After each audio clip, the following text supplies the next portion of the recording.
Dear friends, welcome to അന്നം പൊന്ന് vlogs. നമുക്കിന്ന് നല്ല രുചിയുള്ളതും എന്നാൽ വ്യത്യസ്തമായതുമായ ഒരു ബീഫ് റോസ്റ്റ് ഉണ്ടാക്കിയാലോ. ഞാനിവിടെ 1/2 കിലോ ബീഫാണ് ഇതിനായിട്ട് എടുത്തിരിക്കുന്നത്. ഒരു പാൻ അടുപ്പത്ത് വെച്ച് ചൂടായതിന് ശേഷം 2 ടേബിൾ സ്പൂൺ വെളിച്ചെണ്ണ അതിലേക്ക് ഒഴിക്കുക. ചൂടായ എണ്ണയിലേക്ക് ഒരു കഷ്ണം കറുവപ്പട്ട, 3 ഏലക്കായ, 4 ഗ്രാമ്പു, 1/4 ടീസ്പൂൺ പെരിഞ്ജീരകം എന്നിവ ചേർക്കുക. അതിലേക്ക് 1 ടേബിൾ സ്പൂൺ ഇഞ്ചി അരിഞ്ഞതും 6 വെളുത്തുള്ളി അരിഞ്ഞതും ഇട്ട് 1 മിനിറ്റ് വഴറ്റുക. തുടർന്ന് 30 ചെറിയുള്ളി അരിഞ്ഞത്, അതായത് 1/4 കിലോഗ്രാം ചെറിയുള്ളി അരിഞ്ഞത്, അതുപോലെ 1 തണ്ട് കറിവേപ്പില എന്നിവ ഇട്ട് ഉള്ളി ബ്രൗൺ നിറമാവുന്നത് വരെ വഴറ്റുക. അതിലേക്ക് 1/2 ടീസ്പൂൺ മഞ്ഞൾപ്പൊടിയും 1 ടേബിൾ സ്പൂൺ മല്ലിപ്പൊടിയും, 1 ടേബിൾ സ്പൂണാണ്, ടീസ്പൂൺ അല്ല, മല്ലിപ്പൊടിയും 1/2 ടീസ്പൂൺ മുളക് പൊടിയും, മുളക് പൊടി വളരെ കുറച്ച് മതി, 2 ടീസ്പൂൺ കുരുമുളക് പൊടിയും ചേർത്ത് നന്നായി വഴറ്റുക. 1 മിനിറ്റ് നേരം വഴറ്റിയാൽ മതിയാകും. സിമ്മിലിട്ട് വേണം വഴറ്റാൻ, അല്ലെങ്കിൽ പൊടികൾ കരിഞ്ഞു പോകും. വഴറ്റിയതിന് ശേഷം സ്റ്റവ് ഓഫ് ചെയ്യുക. തണുത്തതിന് ശേഷം മിക്സിയിലിട്ട് 1 ടേബിൾ സ്പൂൺ വിനാഗിരിയോ ചെറുനാരങ്ങ നീരോ ഒഴിച്ച് 1 ടീസ്പൂൺ ഉപ്പും ചേർത്ത് നന്നായി അരച്ചെടുക്കുക. അരയ്ക്കുമ്പോൾ വെള്ളം കുറവാണെങ്കിൽ അല്പാൽപമായി ഒഴിച്ച് അരച്ചെടുക്കുക. ഈ അരപ്പ് ക്ലീൻ ചെയ്ത് വെച്ചിരിക്കുന്ന ബീഫിൽ ചേർത്ത് 1 മിനിറ്റ് നേരം കൈകൊണ്ട് നന്നായി തിരുമ്മി ചേർക്കുക. അതിനുശേഷം 1 മണിക്കൂർ നേരം റെസ്റ്റ് ചെയ്യാനായി വയ്ക്കുക. കൂടുതൽ സമയം വെച്ചാൽ കൂടുതൽ നന്നായിരിക്കും.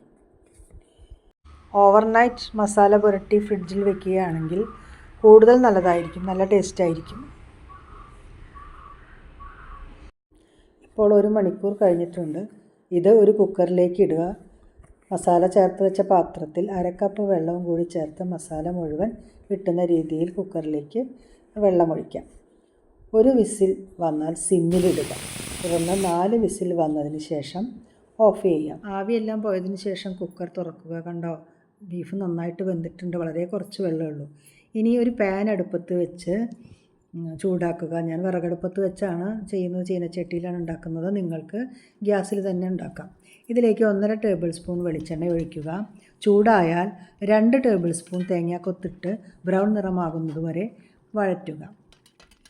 പിന്നീട് 1 ടേബിൾ സ്പൂൺ ഇഞ്ചി ചെറുതായി അരിഞ്ഞതും 1 ടേബിൾ സ്പൂൺ വെളുത്തുള്ളി അരിഞ്ഞതും ചേർത്ത് 1 മിനിറ്റ് നേരം വഴറ്റുക. സിമ്മിലിട്ട് വേണം വഴറ്റാൻ. അതിലേക്ക് 30 ചെറിയ ഉള്ളി അരിഞ്ഞത്, അതായത് 1/4 കിലോ ചെറിയ ഉള്ളി അരിഞ്ഞതും 2 പച്ചമുളക് അരിഞ്ഞതും 2 തണ്ട് വേപ്പിലയും ചേർത്ത് ചെറിയ ബ്രൗൺ നിറമാവുന്നത് വരെ വഴറ്റുക. ഇതിലേക്ക് 1/4 ടീസ്പൂൺ മഞ്ഞൾപ്പൊടി, 1 ടേബിൾ സ്പൂൺ മല്ലിപ്പൊടി, 1 ടേബിൾ സ്പൂൺ കുരുമുളക് പൊടി, 1 ടീസ്പൂൺ ഗരം മസാല ഇതെല്ലാം ചേർത്ത് 1/2 മിനിറ്റ് നേരം ഇളക്കുക.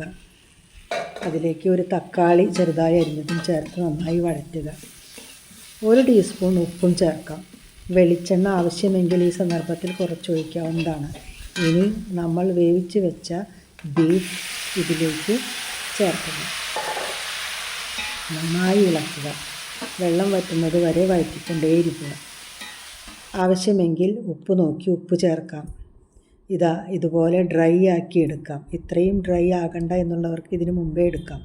അവസാനം 1 ടേബിൾ സ്പൂൺ കുരുമുളക് പൊടി വിതറി കൊടുത്ത് 1 മിനിറ്റ് നേരം ഇളക്കി ഇറക്കാവുന്നതാണ്.